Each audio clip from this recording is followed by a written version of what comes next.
Hello everyone. So ఈ వీడియోలో మనం ఇంపార్టెంట్ కరెంట్ అఫైర్స్ ఎంసీక్యూస్ గురించి డిస్కస్ చేద్దాం. దాని రిలేటెడ్ క్వశ్చన్స్ కూడా చూద్దాం. So first question according to the SCM journal list which college has placed the first rank in India in best management research universities? ఇక్కడ ఏమని అడుగుతున్నారంటే రీసెంట్గా మనకి SCM జర్నల్ లిస్ట్ అనేది పబ్లిష్ అయింది. సో దాని ప్రకారం చేసుకుంటే ఇండియాలో best management and research university ఏది అని అడుగుతున్నారు. ఆప్షన్స్లో Indian school of business, Indian institute of management Bengaluru and Takshashila business school and Birla institute of management technology. So banking related లాంటి కరెంట్ అఫైర్స్కి ఇది చాలా ఇంపార్టెంట్ అని చెప్పచ్చు. Reports, rankings, data, numerical data. అయితే ఇక్కడ ఈ Indian school of business option ఏలో చూడొచ్చు. సో మనకి Indian school of business option A is a correct answer. So దీనికి SM జర్నల్ లిస్ట్ ఇచ్చిన దాని ప్రకారం ఇండియాలో the best management and research యూనివర్సిటీకి సంబంధించి ర్యాంక్ రావడం జరిగింది.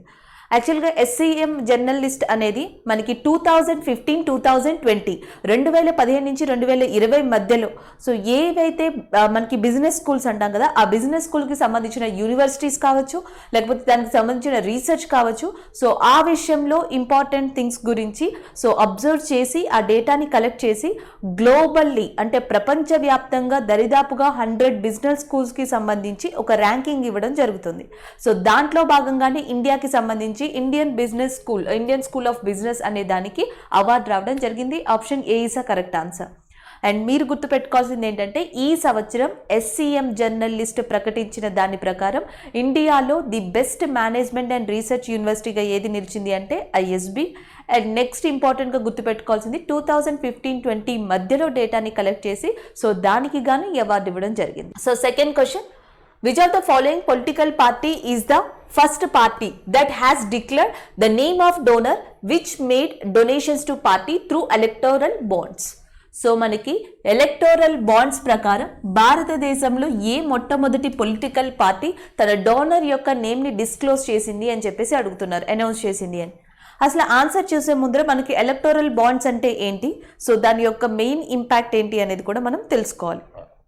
ఎలక్టోరల్ బాండ్స్ అనే దాన్ని ఇండియాలో 2018లో ఇంట్రడ్యూస్ చేశారు. సో సెంట్రల్ గవర్నమెంట్ 2018లో ఎలక్టోరల్ బాండ్ స్కీమ్ అనే దాన్ని ఇంట్రడ్యూస్ చేసింది. ఎందుకు ఇంట్రడ్యూస్ చేసింది అంటే ఎలక్షన్స్ టైంలో పెద్ద ఎత్తున బ్లాక్ మనీ కానీ లేకపోతే నార్మల్గా కానీ మనీ అనేది ఇండైరెక్ట్ వేలో యూజ్ చేస్తున్నారు, వేరే ఇల్లీగల్ యాక్టివిటీస్కి యూజ్ చేస్తున్నారు అని చెప్పేసి సో దాన్ని కంట్రోల్ చేయడం కోసం ఈ ఎలక్టోరల్ బాండింగ్ అనే దాన్ని ప్రవేశపెట్టారు. అసలు ఈ మనీ ఏంటి, ఎలక్టోరల్ బాండింగ్ అంటే ఏంటి అంటే జనరల్గా పొలిటికల్ పార్టీస్కి ఫండింగ్ అనేది జరుగుతుంది. పొలిటికల్ పార్టీస్కి జనరల్గా ఫండ్స్ ఇస్తూ ఉంటారు. అయితే ఇక్కడ మనం మెయిన్గా గుర్తుపెట్టుకోవాల్సింది ఏంటంటే ఈ ఫండ్ని నార్మల్ పీపుల్ ఇస్తారు, బిజినెస్ పర్సన్స్ ఇస్తారు, కార్పొరేట్ ఆర్గనైజేషన్స్ ఇస్తాయి. సో ఇవి భారీ ఎత్తున జరుగుతాయి. 200 రూపాయల నుంచి 200 కోట్ల దాకా కూడా పొలిటికల్ ఫండింగ్ అనేది ఉంటుంది. అయితే వీటిని కంట్రోల్ చేయడం కోసం ఎలక్షన్ కమిషన్ కొన్ని ఎలక్టోరల్ రిఫార్మ్స్ని తీసుకొచ్చింది. ఆ ఎలక్టోరల్ రిఫార్మ్స్లో భాగంగానే సెంట్రల్ గవర్నమెంట్కి ఏమని సజెస్ట్ చేసింది అంటే 2000 రూపాయల కన్నా ఎక్కువగా ఎవరైనా సరే మనీని గనక మనకి ఫండ్గా ఇస్తే పొలిటికల్ పార్టీకి వాటికంటూ సెట్ అయిన నామ్స్ తీసుకురావాలని చెప్పేసి సో కొన్ని సజెషన్స్ ఇవ్వడం జరిగింది ఎలక్షన్ కమిషన్ 2017లో. దాని తర్వాత 2018లోనే ఈ ఎలక్టోరల్ బాండ్స్ అనే స్కీమ్ని గవర్నమెంట్ ఆఫ్ ఇండియా ప్రవేశపెట్టింది. Electoral bonds like promissory notes లాంటివి, DDs లాంటివన్నీ గుర్తుపెట్టుకోవచ్చు. జనరల్గా ఇప్పుడు మనకి ఎస్ అనే పర్సన్ మనకి ఈ మొత్తం ఎలక్టోరల్ బాండ్స్ ఆథరైజేషన్ అంతా కూడా ఎవరి దగ్గర ఉంటుందంటే SBI బ్యాంక్ దీన్ని ఆథరైజ్ చేస్తుంది. సో ఎస్ అనే పర్సన్ మనకి ఏ అనే అమౌంట్ని SBI బ్యాంక్లో ఒక పొలిటికల్ పార్టీ పేరు మీద మనకి ఇచ్చారనుకుందాం, డిపాజిట్ చేశారనుకుందాం. సో ఎంత మనీ అయితే డిపాజిట్ చేశారో దానికి తగ్గట్టుగా SBI ఆ పొలిటికల్ పార్టీకి ఏం రిలీజ్ చేస్తుందంటే బాండ్స్ని రిలీజ్ చేయడం జరుగుతుంది. సో ఈ బాండ్స్ని సెట్ అయిన టైం పీరియడ్లో ఆ పొలిటికల్ పార్టీ ఎన్కాష్ చేసుకోవాల్సి ఉంటుంది. సో ఇది ప్రాసెస్ అన్నమాట. సో దీనివల్ల ఏంటంటే ట్రాన్సాక్షన్స్ అన్నీ కూడా మనకి క్లిస్టరింగ్గా ఉంటాయి కాబట్టి సో దానివల్ల ఏంటి అంటే వీళ్ళు మ్యానిపులేట్ చేయడానికి ఎలక్షన్స్ టైంలో ఎలాంటి అవకతవకలు జరగకుండా ఉండడానికి వన్ ఆఫ్ ద బెనిఫిట్గా ఉంటుంది ఎలక్టోరల్ బాండ్స్ అనేవి. అయితే దీనికంటూ ఈ బాండ్స్ కంటూ ఒక సెట్ అండ్ మెచ్యూరిటీ పీరియడ్ ఉంది. అది వచ్చేసి మనకి 15 days, 15 రోజులు. బాండ్స్ ఇష్యూ చేసిన 15 రోజుల లోపు ఆ పొలిటికల్ పార్టీ ఆ బాండ్స్ని ఎన్కాష్ చేసుకోవాల్సి ఉంటుంది. So it is about electoral bonds. అయితే ఇక్కడ మనం గుర్తుపెట్టుకోవాల్సింది ఇంకొక ఇంపార్టెంట్ విషయం కూడా ఉంది. ఈ ఎలక్టోరల్ బాండ్స్ పొలిటికల్ పార్టీస్, అన్ని పొలిటికల్ పార్టీస్ ఎలిజిబుల్ కాదు, దీనికి కూడా సెర్టైన్ కండిషన్స్ ఉన్నాయి. సెక్షన్ 29A ప్రకారం 1951 రిప్రజెంటేషన్ ఆఫ్ పీపుల్ యాక్ట్ అంటాం, RPA, representation of people act 1951 1951. So ఈ చట్టం ప్రకారం సెక్షన్ 29A కింద ఏ పొలిటికల్ పార్టీస్ అయితే రిజిస్టర్ చేసుకుంటాయో అవి సెకండ్ కండిషన్. ఆ రిజిస్టర్ చేసుకున్న పొలిటికల్ పార్టీస్ ఆ రాష్ట్ర అసెంబ్లీ ఎన్నికల్లో కానీ లోక్సభ ఎన్నికల్లో కానీ సో 1% కన్నా ఎక్కువ ఓట్స్ని నమోదు చేసి ఉండాలి గత ఎలక్షన్స్లో. సో అలా ఉంటే ఆ పొలిటికల్ పార్టీని రికగ్నైజ్ చేసి ఆ పొలిటికల్ పార్టీస్ పీపుల్ దగ్గర నుంచి కానీ ఆర్గనైజేషన్స్ దగ్గర నుంచి కానీ ఎలక్టోరల్ బాండ్స్ అనే విధానం ద్వారా ఫండ్స్ని పొందొచ్చు. That is about electoral bonds. అయితే ఇందులో ఒక డిఫరెంట్ థింగ్స్ కూడా ఉన్నాయి. ఏంటంటే 2017లో మనకు ఒక చట్టం ఉంది. 2017లో ఏంటంటే సెర్టైన్ కంపెనీస్ ఇంతవరకు ప్రాఫిట్ వస్తేనే అవి డొనేట్ చేయడానికంటూ వాటికంటూ ఒక రూల్స్ అండ్ రెగ్యులేషన్స్ ఉన్నాయి. అయితే ఇప్పుడు ఎలక్టోరల్ బాండ్ స్కీమ్ తెచ్చిన తర్వాత ప్రాఫిట్ ఉన్న కంపెనీస్ అయినా ప్రాఫిట్ లేని కంపెనీస్ అయినా సరే సో మనకి పొలిటికల్ ఆర్గనైజేషన్స్కి పొలిటికల్ పార్టీస్కి సో ఫండ్ని ఇవ్వచ్చు అనేది కూడా ఒకనొక ఇంపార్టెంట్ థింగ్గా దీన్ని దాంట్లో చేర్చడం జరిగింది. సో దానిని క్రిటిసైజ్ చేయడం కూడా జరిగింది. That is about electoral bonds. So ఆ ఎలక్టోరల్ బాండ్స్కి సంబంధించి ఏ పార్టీ తన యొక్క డోనర్ నేమ్ని డిస్క్లోజ్ చేసింది అని చెప్తున్నారు, ప్రకటించింది అని. ఆన్సర్ వచ్చేసి మనకి జార్ఖండ్ ముక్తి మోర్చా పార్టీ. సో జార్ఖండ్ ముక్తి Morcha party is the first party in India through the electoral bonds. Electoral bonds ప్రకారం సో తమ పార్టీలో ఎవరైతే డొనేట్ చేశారో ఆ డోనర్ యొక్క పేరుని డిస్క్లోజ్ చేయడం జరిగింది. సో దీన్ని స్టార్ట్ చేసింది ఎప్పుడు అంటే 1972 1972లో జార్ఖండ్ ముక్తి మోర్చా పార్టీ అనే దాన్ని స్టార్ట్ చేశారు. ఆల్రెడీ ఇక్కడే ఉంది మనకి జార్ఖండ్ స్టేట్కి సంబంధించింది అని. అలాగే మనకి ఆమ్ ఆద్మీ పార్టీ అనేది ఢిల్లీకి సంబంధించింది. అరవింద్ కేజ్రీవాల్ ప్రస్తుతం చీఫ్ మినిస్టర్ ఆఫ్ ఢిల్లీకి ఉన్నారు. సో ఆయన స్థాపించిన పార్టీ ఆమ్ ఆద్మీ. నెక్స్ట్ మనకి బీజు జనతాదళ్. సో బీజు జనతాదళ్ ఒడిశా ప్రాంతానికి చెందిన party. Next Goa forward party, అది గోవాకి చెందింది.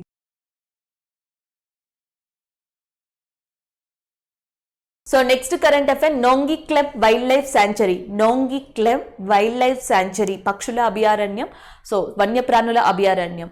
సో దీనికి సంబంధించి ఈ ప్రదేశం ఎక్కడుంది అని అడుగుతున్నారు. నోంగిక్లెమ్ వైల్డ్ లైఫ్ సెంచరీ అనేది మేఘాలయలో ఉందా, మణిపూర్లో ఉందా, అరుణాచల్ ప్రదేశ్, నాగాలాండ్ అని. సో మనకి నోంగిక్లెమ్ వన్యప్రాణుల అభయారణ్యం అనేది మేఘాలయలో ఉంది. Option B is the correct answer.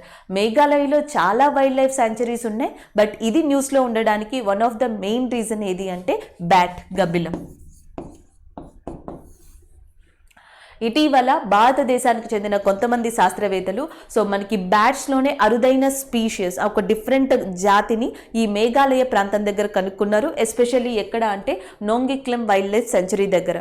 So మనకి డిస్క్ ఫూటెడ్ అంటే దీని యొక్క పాదాలన్నీ కూడా డిస్క్ షేప్లో ఉన్నాయి. అలాంటి బ్యాట్ని, అలాంటి గబ్బిలాన్ని కనుక్కోవడం జరిగింది.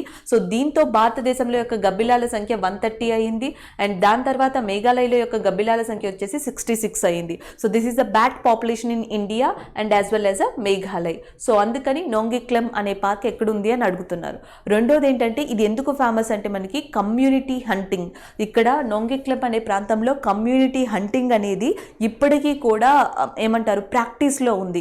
సో దానివల్ల ఈ ప్రదేశం అనేది మేఘాలయలో చాలా ఇంపార్టెంట్. మూడోది వచ్చేసి బ్యాంబో, వెదురు ఫారెస్ట్ అనేది కూడా మనం ఇక్కడ చూడొచ్చు. జనరల్గా వెస్ట్ బెంగాల్ కానీ నార్త్ ఈస్ట్ ఇండియా కానీ ఈ ప్రాంతాల్లో మనం బ్యాంబో, వెదురు లేదా వెదురుకి సంబంధించిన అటవీ ప్రాంతాన్ని ఎక్కువగా చూస్తాం. అండ్ ఎస్పెషల్లీ మేఘాలయలో ఏ ప్రాంతంలో చూడొచ్చు అంటే నోంగిక్లెమ్ అనే ప్రాంతంలో మనం ఎక్కువగా చూసే అవకాశం ఉంటుంది. So that is about that bat and bat related issue. అయితే ఇక్కడ మనం గుర్తుపెట్టుకోవాల్సినవి చాలా విషయాలు ఉన్నాయి. ఒకటి, నోంగిక్లెమ్ అనే వైల్డ్ లైఫ్ సెంచరీ అనేది ఎక్కడుందంటే మేఘాలయ్. ఇది ఉండడానికి రీజన్ ఏంటి అంటే బ్యాట్, గబ్బిలం, అరుదైన గబ్బిలం జాతిని ఇక్కడ కనుగొన్నారు. భారతదేశంలో దీంతో గబ్బిలాల సంఖ్య ఎంత అంటే 130, 130గా గుర్తుపెట్టుకోవాలి. నెక్స్ట్ ఇంకొక ఇంపార్టెంట్ ఏంటంటే ప్రపంచంలోనే అత్యధిక గబ్బిలాలు మనకి ఎక్కడ కనిపిస్తాయి అంటే బ్రాకెన్ కేవ్స్ అనే చోట కనిపిస్తాయి. ఆల్రెడీ మనం డిస్కస్ చేసాం దీని గురించి, మీకు గుర్తుండే ఉంటుంది. యుఎస్లోని బ్రాకెన్ కేవ్స్ ప్రాంతంలో ఎస్పెషల్లీ జూలై ఆగస్ట్ ఆ ప్రాంతంలో 20 మిలియన్ గబ్బిలాలు ఆ ప్రాంతంలో ఉంటాయి. ఆ ప్రాంతంలో మనం చూడొచ్చు. అండ్ ఇంకొకటి వచ్చేసి మనకి ప్రపంచ గబ్బిలాల దినోత్సవం అనేది ఎప్పుడు సెలబ్రేట్ చేస్తారంటే ఏప్రిల్ 17. సో ప్రతి సంవత్సరం ఏప్రిల్ 17న ఇంటర్నేషనల్ బ్యాట్ కన్జర్వేషన్ డే అనేది అబ్జర్వ్ చేయడం జరుగుతుంది. సో నెక్స్ట్ ఇక్కడ ఇంకొన్ని ప్రాంతాలు ఇచ్చారు కాబట్టి చూద్దాం. అరుణాచల్ ప్రదేశ్లో ఇంపార్టెంట్ వైల్డ్ లైఫ్ సాంచురీగా మనం దేన్ని చెప్పొచ్చు అంటే Dibang wild life sanctuary is located in Arunachal Pradesh. So దాని తర్వాత Bunning wild life sanctuary is located in Manipur. Number of wild life sanctuaries ఉన్నాయి, ఎగ్జాంపుల్గా చెప్పుకుంటున్నాం. సో నెక్స్ట్ వచ్చేసి మనకి నాగాల్యాండ్లో Fakim wild life sanctuary. So Nagaland Fakim wild life sanctuary, and Arunachal Pradesh Dibang, and next Manipur Bunning, and Meghalaya already మనం చెప్పుకున్నాం నోక్లియాంగ్ అని. అండ్ ఇంకొక ఇంపార్టెంట్ వచ్చేసి మనకి మేఘాలయలోనే ఒక ఇంపార్టెంట్ బయోస్పియర్ ఉంది, దాని పేరు Nokrek biosphere is located in that which area ante that is in Meghalaya. So this is about the third question. And Nongi Klam ane wildlife sanctuary anedi ekkudundi ante that is nothing but Meghalaya. Next one April 21st is observed. So జనరల్గా dates related theme related persons అంటే మనకు ఒక డేట్లో ఏదైనా persons related ఉంటే ఆ persons గురించి అడుగుతారు, థీమ్ అడుగుతారు, లేదా దానికి సంబంధించిన ఇంపార్టెన్స్ గురించి అడుగుతారు. ఇక్కడ 4 ఇచ్చి ఆ 4లో మనకి ఏప్రిల్ 21st ఈజ్ అబ్జర్వ్డ్ అని అడుగుతున్నారు. ఆల్రెడీ డిస్క్రిప్టివ్లో చూసిన వాళ్ళకి ఏప్రిల్ 21st అనేది ఏంటి అనేది తెలుస్తుంది, మనం కరెంట్ అఫైర్స్లో డిస్కస్ చేశాం కాబట్టి. అయితే ఇక్కడ ఆబ్జెక్టివ్ పరంగా చూస్తే మనకి ఇంకొక 3 ఇంపార్టెంట్ ఎంసిక్యూస్ ఇక్కడ వస్తాయి.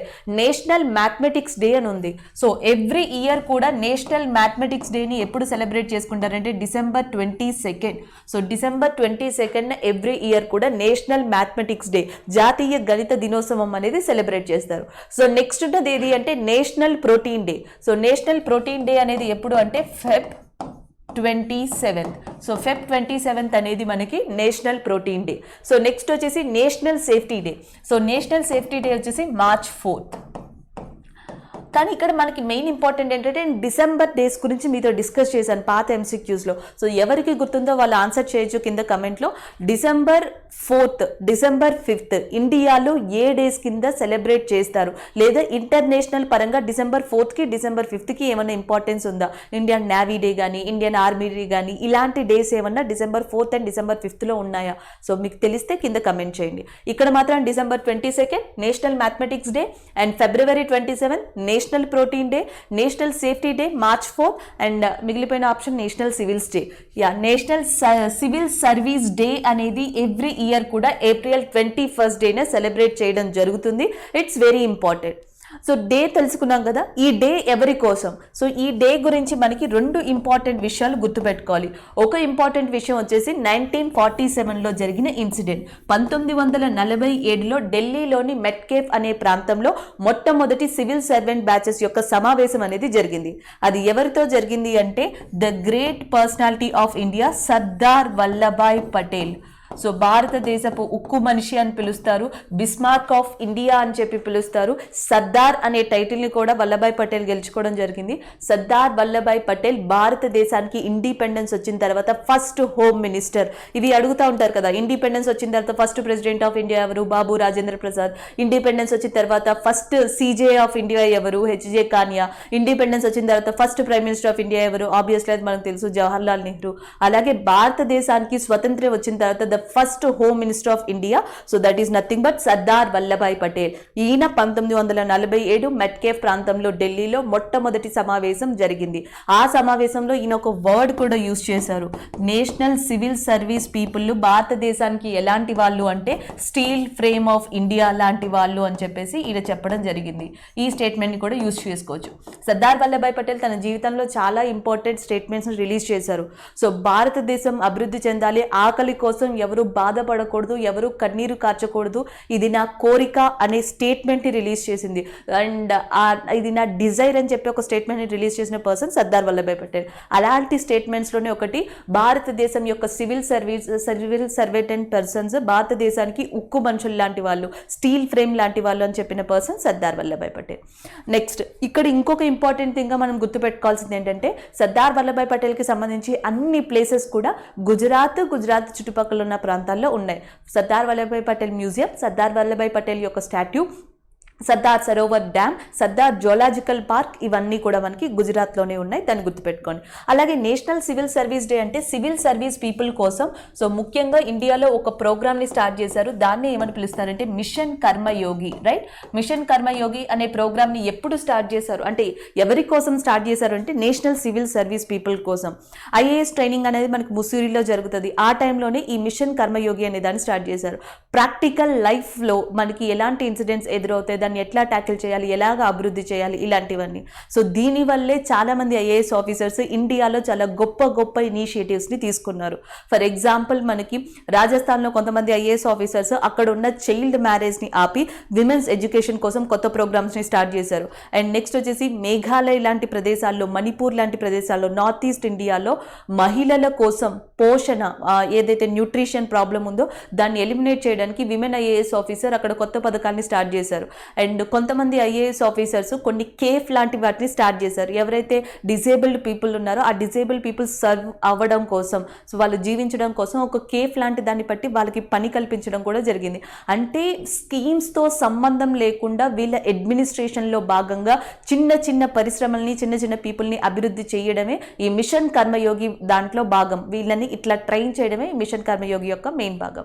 అయితే ఈ మొత్తంలో మనం ఏం గుర్తుపెట్టుకోవాలంటే national civil service day 21st April. First ICS officer of India, Indian civil servant ఎవరంటే Satyendranath Tagore. First IAS women in India, so that is nothing but Anna George Malhotra అని గుర్తుపెట్టుకోవాలి. అలాగే first women IPS officer Kiran Bedi. అలాగే నెక్స్ట్ వచ్చేసి మనకి ఫస్ట్ ఏమంటాం సుప్రీం కోర్ట్ విమెన్ జడ్జ్ ఎవరంటే Fatima BB. So ఇలాంటి ఫస్ట్ వాటిని కూడా గుర్తుపెట్టుకోవాల్సి ఉంటుంది. నెక్స్ట్ మనం చూద్దాం. Next, which of the following 2 countries have signed agreement to lend a Patriot air defense system to the Arab country? So ఇక్కడ క్వశ్చన్ ఏమని అడుగుతున్నారంటే అరబ్ దేశాలకి వాయు రక్షణ వ్యవస్థను ఇవ్వడానికి ఏ 2 దేశాల మధ్య ఒప్పందం కుదిరింది అని అడుగుతున్నారు. సో జనరల్గా ఈ మధ్యన మనకి 2020 నుంచి ఎక్కువ న్యూస్లో ఉంటున్నాయి. యమన్కి సంబంధించి యమన్ యొక్క ఎయిర్ మిసైల్స్ సౌదీ అరేబియా ప్రాంతానికి వచ్చాయని, రియాద్ ప్రాంతానికి. సో అలాగే దాని తర్వాత కొన్ని ఇంపార్టెంట్ ఒమన్ ప్రాంతానికి సంబంధించి కొన్ని డిస్ప్యూట్స్ జరిగాయని. ఈ నేపథ్యంలో అరబ్ కంట్రీస్కి రక్షణ కోసం సో ఏ కంట్రీ రెండు కంట్రీలు ఒప్పందాన్ని కుదుర్చుకున్నాయి అని అడుగుతున్నారు. ఆప్షన్స్లో grace and Saudi Arabia, US and Qatar, and Russia and United Arab Emirates, and China and Tunisia. So answer వచ్చేసి మనకి that is grace and Saudi Arabia.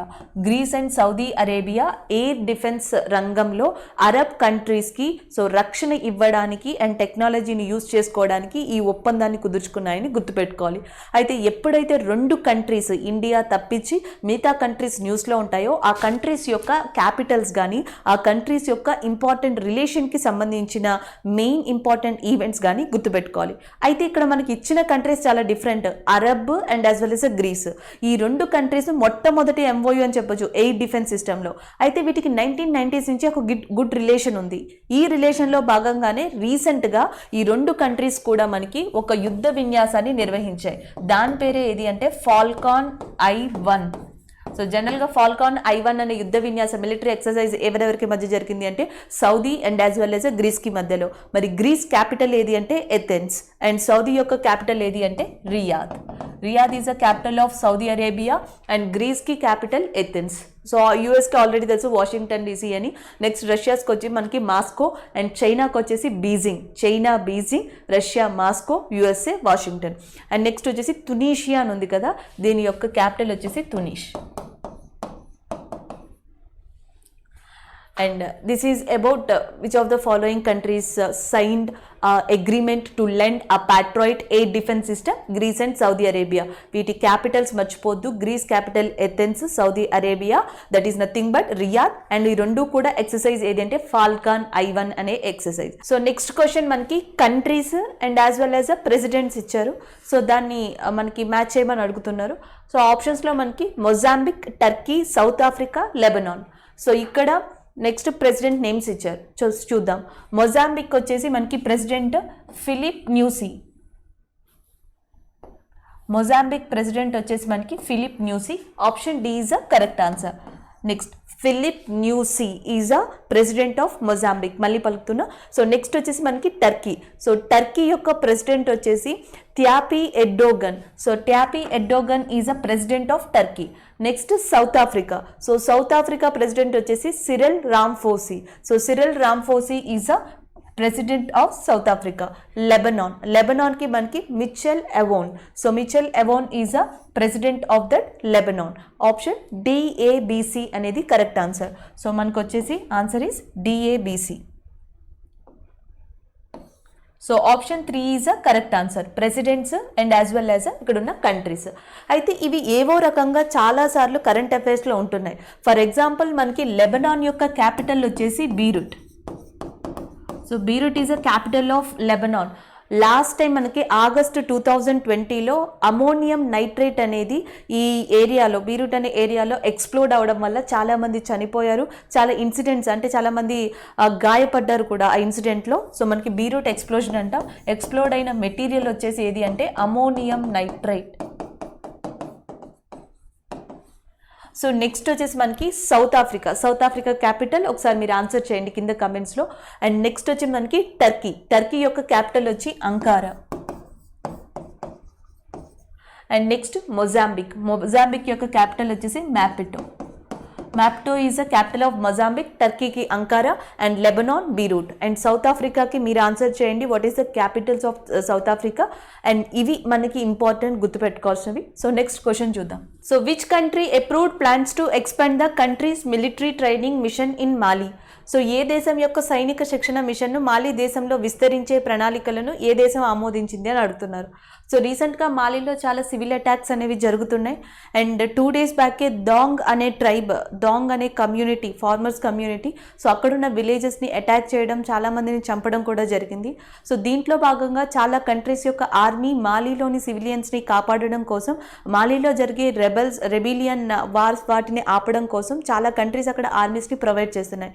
So దాంట్లో భాగంగానే జర్మనీ కంట్రీకి అప్రూవల్ అనేది దొరికింది. తన కంట్రీ యొక్క ఆర్మీ ఇప్పుడు ఏదైతే మాలి ప్రాంతంలో ఉందో అది ఇంకొక 1 year అక్కడ ఉండొచ్చు, ఆ ప్రాంతంలోని ప్రజలకు సపోర్ట్ చేయడం కోసం అండ్ అక్కడ ఉన్న మెయిన్ ప్రాబ్లమ్స్ని రెక్టిఫై చేయడం కోసం.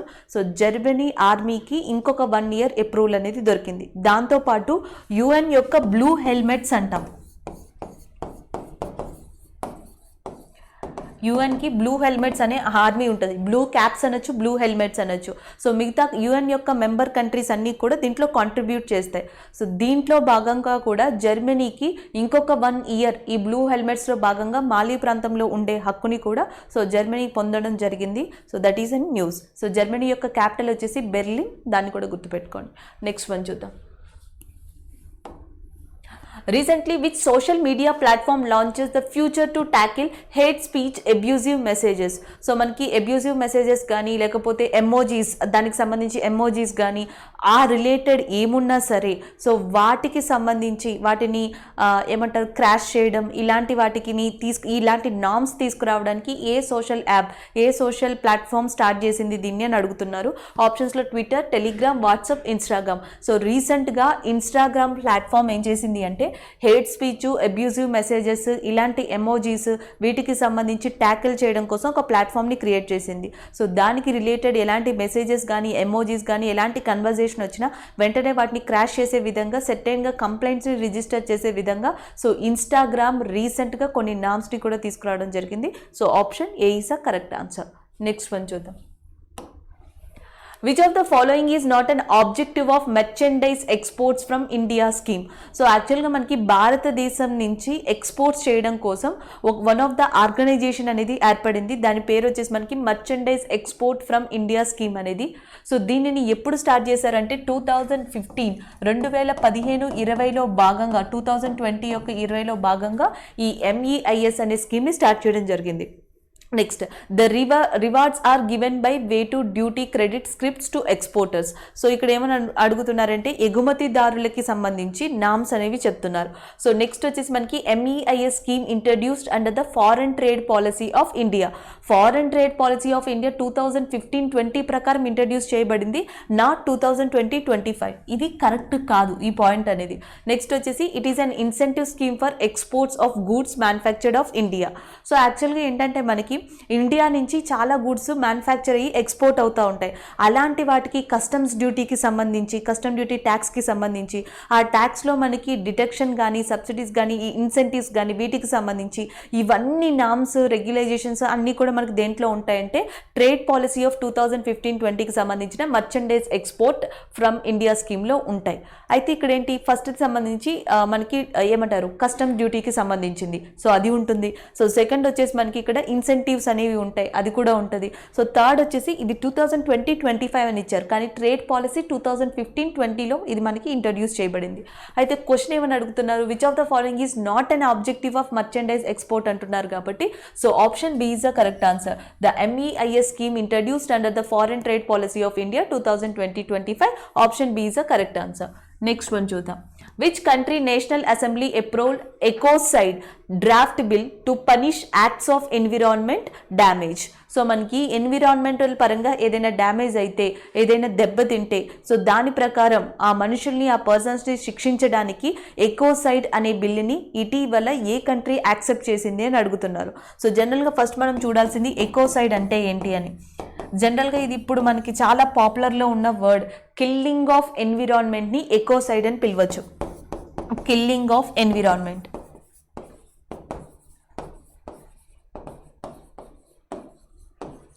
So killing of environment is called as a ecocide. జనరల్గా మనకి ఎన్విరాన్మెంట్ని దెబ్బతీస్తే శిక్షించే లాసు, చట్టాలు అనేవి ప్రపంచవ్యాప్తంగా లేదు. మనకి ఇంటర్నేషనల్ కోర్ట్ ఆఫ్ జస్టిస్ అయినా, అంతర్జాతీయ సంస్థలు కానీ, అంతర్జాతీయ కోర్టులు, న్యాయస్థానాలు కానీ ఏమున్నాయంటే జినోసైడ్కి సంబంధించి, లేకపోతే క్రైమ్ అగ్రిషేషన్ గురించి కానీ, లేకపోతే క్రైమ్ ఎగ్నెస్ట్ హ్యుమానిటీ గురించి కానీ, వార్కి సంబంధించి ఈ 4 విషయాల గురించి శిక్షలు వేయడానికి మనకి ఇంటర్నేషనల్ కోర్ట్స్, లేకపోతే అంతర్జాతీయ ఆర్గనైజేషన్స్ ఇలాంటివన్నీ పాటుపడుతున్నాయి. కానీ ఎన్విరాన్మెంట్కి సంబంధించి ఏం లేదు అని చెప్పేసి గ్రేటా బర్గ్ చెప్పడం జరిగింది. ఆ పాపులర్ మనకి ఎన్విరాన్మెంట్ యాక్టివిటిస్ట్ అని చెప్పొచ్చు ప్రపంచంలో, ఆమె చెప్పడం జరిగింది. నెంబర్ ఆఫ్ ఎన్విరాన్మెంటిస్ట్లు అంటే పర్యావరణ వేత్తలు ఎవరైతే ఉన్నారో వాళ్ళందరూ కూడా చెప్పారు.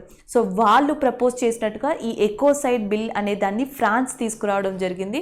So option C is a correct answer. France recently introduced a bill regarding to that ecocide. So ecocide అంటే అర్థం ఏంటంటే కిల్లింగ్ ఆఫ్ ఎన్విరాన్మెంట్ అని చెప్పి అర్థం. నెక్స్ట్ వన్ చూద్దాం. Next, who is the author of the book wanders kings merchant. So wanders king merchant అనే book ఎవరు రాశారని అడుగుతున్నారు. ఆప్షన్స్లో Shashi Tharoor and Jawaharlal Nehru, Vikram Seth and Peggy Mohan అని ఉంది. So Peggy Mohan is the person and who wrote wanderers kings and merchants. So wanderers kings merchants అనే బుక్ని రాసిన పర్సన్ మనకి Peggy Mohan. Option A is the correct answer.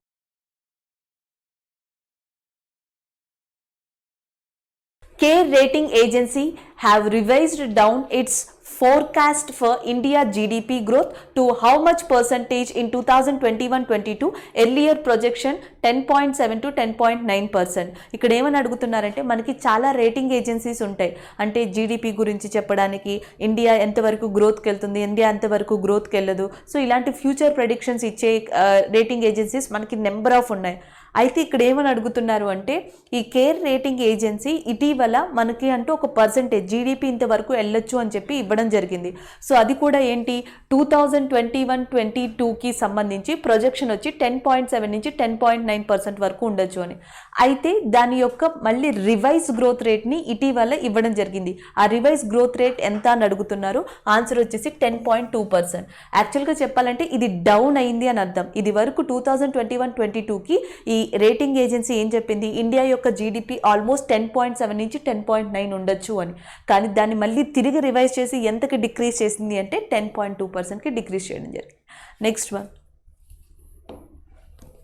Next, India's first disc footed bat discovered in which state. ఇప్పుడు ఇందాకే చెప్పుకున్నాం మనం previous బిట్లో, మేఘాలయలో దీన్ని disc footed bat అనే దాన్ని కనుగొన్నారు అని చెప్పేసి.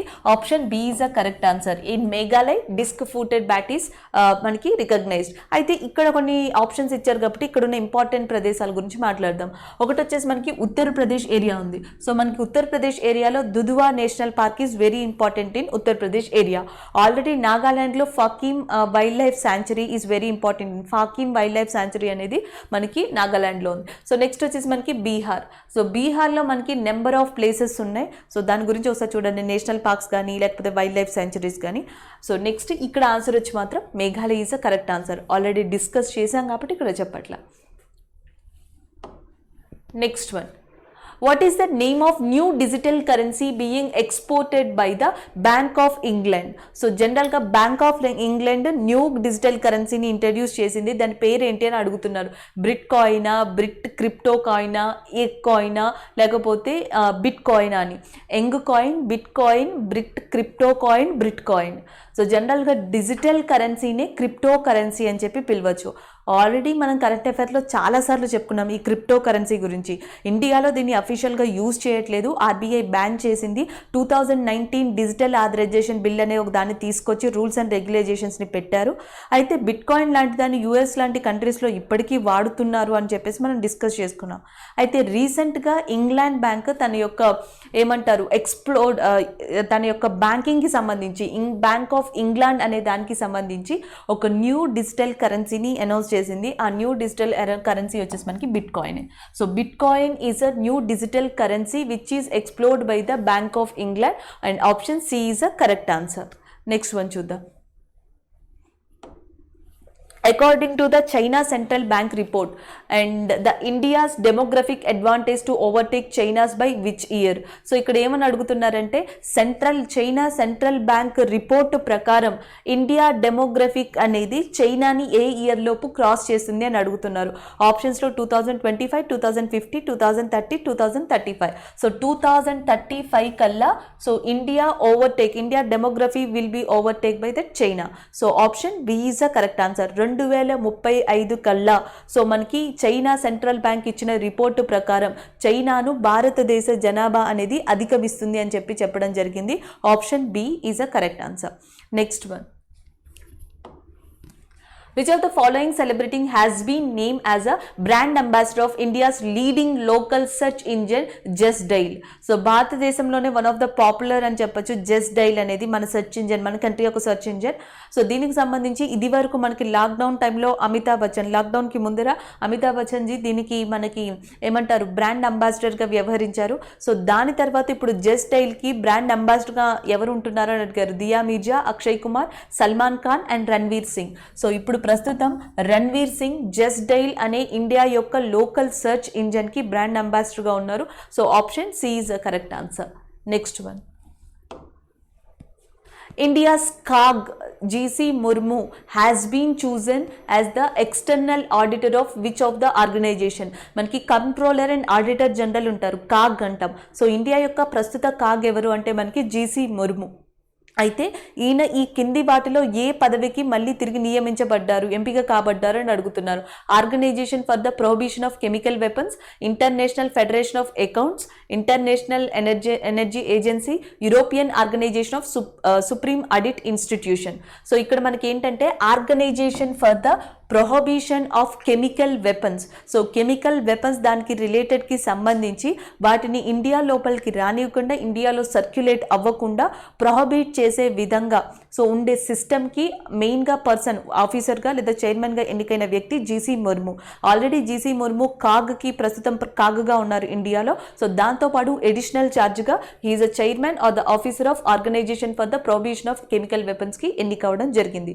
అలాగే భారతదేశంలో కాగ్ని నియమించేది ఎవరు అంటే president of India.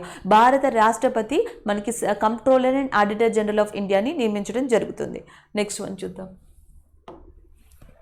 Recently, Directorate of Revenue Intelligence has seized more than 300 kgs cocaine at which port? So రీసెంట్గా 300 kgల కొకైన్ని ఏ పోర్టు దగ్గర ఇండియన్ గవర్నమెంట్ సీజ్ చేసింది అని అడుగుతున్నారు. ఆప్షన్స్లో మనకి ఒకటి వచ్చేసి Mormugao port, Ennore port, Tuticorin port, Haldia port. So డైరెక్ట్గా ఫస్ట్ న్యూస్ చూద్దాం. ఇటీవల ట్యూటికోరిన్ పోర్ట్ దగ్గర ఆల్మోస్ట్ 300 kgల కొకైన్ని సో మనకి Indian revenue intelligence agency seize చేసి ఆ పీపుల్ని అరెస్ట్ చేయడం కూడా జరిగింది. జరిగింది. So that's why Tuticorin port is in news. So మనకి ట్యూటికోరిన్ పోర్ట్ అనేది ఏ స్టేట్లో ఉంది అంటే తమిళనాడు ఏరియాలో ఉంది. అయితే ట్యూటికోరిన్ పోర్ట్ యొక్క నేమ్ చేంజ్ చేశారు, చిదంబరం పిల్లై పోర్ట్ అని చెప్పి దీన్ని పిలవడం జరుగుతుంది. సో నెక్స్ట్ వచ్చేసి మనకి Haldia port. So Haldia port అనేది మనకి ఎక్కడ ఉందంటే వెస్ట్ బెంగాల్ ఏరియాలో ఉంది. So next Ennore port. Ennore పోర్ట్ని కామరాజన్ పోర్ట్ అని నేమ్ చేంజ్ చేశారు. It is also located in Tamil Nadu. Mormugao port is located in Goa area. So ఇక్కడ మనకి recently directorate of revenue intelligence seized more than 300 kgs cocaine in which port అంటే that is nothing but Tuticorin port in Tamil Nadu. Next one చూద్దాం. So next వచ్చేసి which of the following state has decided observe health safety week from April 22 to April 29. So April 22 నుంచి April 29 మధ్యన so ఏ state మనకి health safety వీక్గా so ప్రకటించాలి అని చెప్పి decide అయ్యింది అని అడుగుతున్నారు. మధ్యప్రదేశ్, జార్ఖండ్, వెస్ట్ బెంగాల్, ఢిల్లీ అన్న. సో ఆన్సర్ వచ్చేసి మనకి Jharkhand. So Jharkhand is the state which is announced April 22 నుంచి ఏప్రిల్ 29 మధ్యలో హెల్త్ సేఫ్టీ వీక్నిగా చూడాలి అని చెప్పేసి ప్రకటించాలి అని చెప్పేసి ఇది అనౌన్స్ చేయడం జరిగింది. Option B is the correct answer. అలాగే మనకి జార్ఖండ్ రీసెంట్గా న్యూస్లో ఉండడానికి కారణం ఎలక్టోరల్ బాండ్స్. సో ఎలక్టోరల్ బాండ్స్కి సంబంధించి మొట్టమొదటి డోనర్ యొక్క నేమ్ని డిస్క్లోజ్ చేసింది జార్ఖండ్కి చెందిన party, Jharkhand Morcha party. So అది జార్ఖండ్కి సంబంధించింది. So that is a news. So next question, what is the rank of Amrit Vishwa Vidyapeetha in the Times Higher Education in Impact Rankings? So 2021 Times Higher Education Impact ర్యాంకింగ్లో అమృత విశ్వ విద్యాపీఠం యొక్క rank ఎంత అని అడుగుతున్నారు. 22, 35, 99, 81. So answer వచ్చేసి మనకి 81. So అమృత విశ్వ విద్యాపీఠం అనేది Times Higher Education Impact ranking 2021లో 81th rank 81st ర్యాంక్లో నిలిచింది. Option A is the correct answer. Thank you.